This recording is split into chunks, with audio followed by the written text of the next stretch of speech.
Նիկոլ Փաշինյանի գլխավորած պատվիրակությունն Էստոնիայի Հանրապետությունում է։ Վարչապետ Նիկոլ Փաշինյանն այցելել է Սուրբ Գրիգոր Լուսավորիչ եկեղեցի Բալթյան երկրների հայոց թեմի առաջնորդ Գերագշնոր Վազգեն arczepiskopos Միրզախանյանի ուղեկցությամբ վարչապետը շրջել է եկեղեցում եւ ծաղիկներ խոնարհել եկեղեցու բակում դրված խաչքարի մոտ։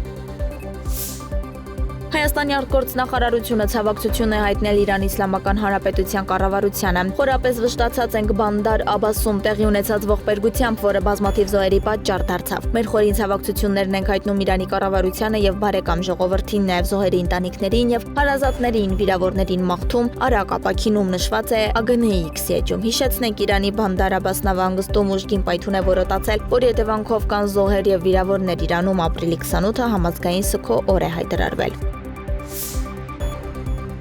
Եվրամիության արտգործնախարար Կայա Կալասը Հռոմում Հայաստանի նախագահի հետ քննարկել է իր առաջիկա այցը Հայաստան։ Երկու պաշտոնյաները մասնակցում էին Հռոմի Պապ Ֆրանցիսկոսի հուղարկավորության արարողությանը։ Վերահաստատեցի Եվրամիության ամուր հանձնառությունը ամրացնելու մեր կապերը տեսակետներ փոխանցեցին Հարավային Կովկասում իրավիճակի, այդ թվում Հայաստան-Ադրբեջան կարգավորման ու տարածաշրջանի խաղաղության մասին իքսում գրել է Եվրամիության բարձր ներկայացուցիչը։